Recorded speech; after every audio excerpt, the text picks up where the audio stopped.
तो चलिए सोना चांदी के बाजार में गोता लगाते हैं, जहां इस हफ्ते दो बिल्कुल अलग अलग कहानियां चल रही हैं। एक है तेजी से मुनाफा कमाने वाले ट्रेडर की, और दूसरी है लंबी अवधि के लिए निवेश करने वाले खरीदार की। देखते हैं कि किसके लिए क्या दांव सही बैठता है।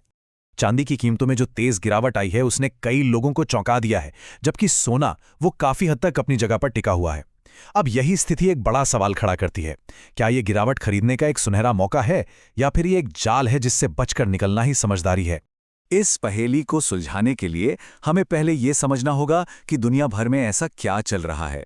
चीन के बाजार बंद होने से लेकर दुनिया में टेंशन कम होने तक कई चीजें हैं जो इस समय कीमती धातुओं की कीमतों पर असर डाल रही हैं। जैसा कि यहां देख सकते हैं, एक तो चीन में छुट्टियों की वजह से बाजार बंद हैं। ऊपर से अमेरिका में भी ट्रेडिंग की रफ्तार थोड़ी धीमी है, और इन सब के बीच दुनिया में तनाव भी थोड़ा कम हुआ है। इन सभी चीजों ने मिलकर बाजार में एक उथल-पुथल मचा दी है, जिससे सुरक्षित निवेश, जिसे सेफ हेवन कहते हैं, उसकी मांग घट गई है। तो बाजार की इन हालतों को देखते हुए एक शॉर्ट टर्म ट्रेडर को क्या करना चाहिए? यहां पर विश्लेषकों की राय बटी हुई है, और खासकर जब बात चांदी की आती है तो मामला और भी दिलचस्प हो जाता है। अब यहीं पर कहानी असल में मजेदार हो जाती है। हमारे पास दो विशेषज्ञ हैं, मानव मोदी और मनोज कुमार जैन, और चांदी पर इन दोनों की राय एक दूसरे से बिल्कुल अलग है। चलिए देखते हैं कि वो क्या कह रहे हैं। एक तरफ मानव मोदी की बढ़त पर बेचें की रणनीति है, मतलब जैसे ही कीमतें थोड़ी ऊपर जाएं, बेच दो। ये सलाह खास तौर पर इंट्राडे ट्रेडिंग के लिए है, यानी उन लोगों के लिए जो एक ही दिन के अंदर खरीद बिक्री करके मुनाफा कमाना चाहते हैं। और दूसरी तरफ है मनोज जैन, जो कम ट्रेडिंग वॉल्यूम की वजह से सावधानी बरतने की सलाह दे रहे हैं।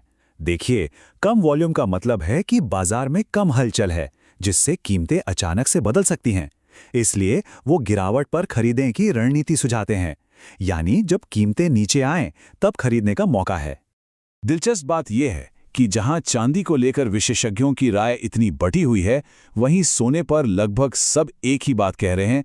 ज्यादातर विश्लेषकों का सुझाव है कि सोने में गिरावट पर खरीदने की रणनीति अपनानी चाहिए। तो अगर कोई सोने में ट्रेड करने के बारे में सोच रहा है, तो यहाँ कुछ खास लेवल दिए गए हैं जिन पर नजर रखी जा सकती है। पर हाँ, ये याद रखना जरूरी है कि ये सिर्फ एक सिफारिश है। कोई भी फैसला लेने से पहले अपनी रिसर्च करना हमेशा बेहतर होता है। चलिए अब शॉर्ट टर्म ट्रेडिंग की दुनिया से बाहर निकलते हैं और लॉन्ग टर्म निवेश पर ध्यान देते हैं। यहाँ खेल पूरी तरह से बदल जाता है, और सब्र ही कामयाबी की सबसे बड़ी चाबी बन जाता है। शॉर्ट टर्म के इस उतार चढ़ाव के बावजूद लंबी अवधि की कहानी अभी भी पॉजिटिव है। इसे एक मैराथन की तरह सोचिए, 100 मीटर की रेस की तरह नहीं। मौजूदा गिरावट सिर्फ एक छोटा सा ब्रेक है, रेस का अंत नहीं। और यहीं पर एक बहुत जरूरी कॉन्सेप्ट सामने आता है, जिसे टाइम वाइज कंसोलिडेशन कहते हैं। इसको ऐसे समझिए जैसे कोई धावक एक लंबी दौड़ के बाद थोड़ी देर रुककर अपनी सांसें ठीक करता है। ये एक जरूरी और अच्छा ठहराव है जो अगले बड़े कदम की तैयारी के लिए होता है। अब आगे की बात करें तो आने वाले हफ्ते में कुछ बड़ी आर्थिक घटनाएं होने वाली हैं जो बाजार में फिर से हलचल मचा सकती हैं। आइए देखते हैं कि इस हफ्ते किस पर नजर रखनी है। तो इस हफ्ते अपनी नजरें अमेरिकी आर्थिक विकास यानी जीडीपी और महंगाई के आंकड़ों पर बनाए रखनी हैं। साथ ही वहां का सेंट्रल बैंक फेडरल रिजर्व क्या कहता है, इस पर भी ध्यान देना होगा। यही वो बड़ी बातें होंगी जो कीमतों की दिशा तय करेंगी।